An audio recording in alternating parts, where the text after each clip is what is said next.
بسم اللہ الرحمن الرحیم رب اشرح لی صدری ویسر لی امری واحلل عقدۃ من لسانی یفقہوا قولی رب یسر ولا تعسر وتمم بالخیر۔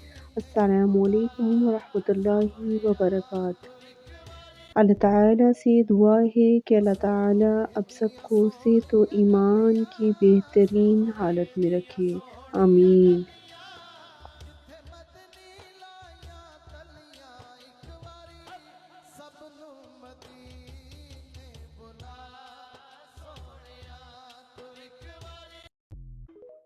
حضرت ابو درداء رضی اللہ تعالیٰ عنہ سے روایت ہے کہ نبی پاک صلی اللہ علیہ وآلہ وسلم نے فرمایا، جو شخص اپنے بھائی کی عزت اس کی غیر موجودگی میں بچائے، اللہ تعالیٰ قیامت کے دن اس کے چہرے کو جہنم سے بچائے گا۔ حضرت ابو ہریرہ رضی اللہ تعالیٰ عنہ سے روایت ہے کہ میں نے ابوالقاسم حضرت محمد صلی اللہ علیہ وآلہ وسلم کو فرماتے ہوئے سنا کہ سخت دل کو رحمت سے محروم کر دیا جاتا ہے۔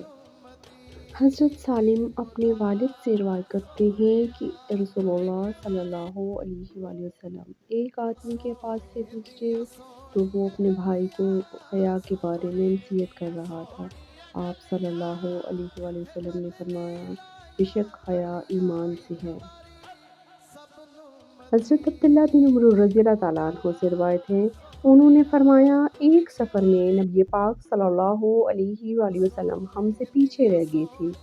پھر آپ صلی اللہ علیہ وآلہ وسلم ہمیں اس حالت میں ملے کہ ہم سے نماز میں دیر ہو گئی تھی اور ہم جلدی جلدی وضو کر رہے تھے۔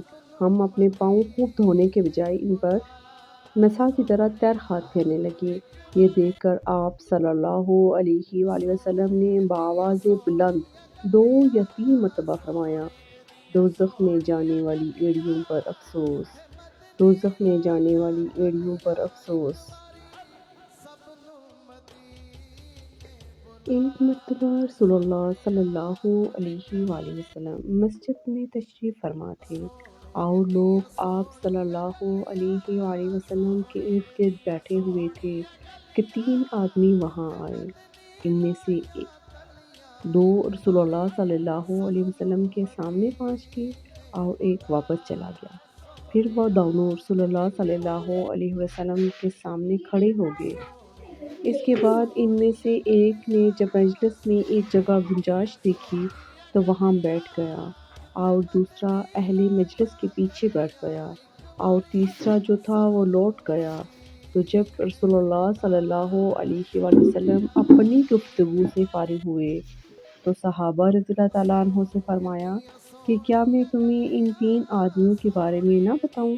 تو سنو، ان میں سے ایک نے اللہ سے پناہ چاہی تو اللہ نے اسے پناہ دے دی، اور دوسرے کو شرم آئی تو اللہ بھی اس سے شرمایا کہ اسے بھی بخش دیا، اور تیسرے شخص نے منہ موڑا تو اللہ نے بھی اس سے منہ موڑ لیا۔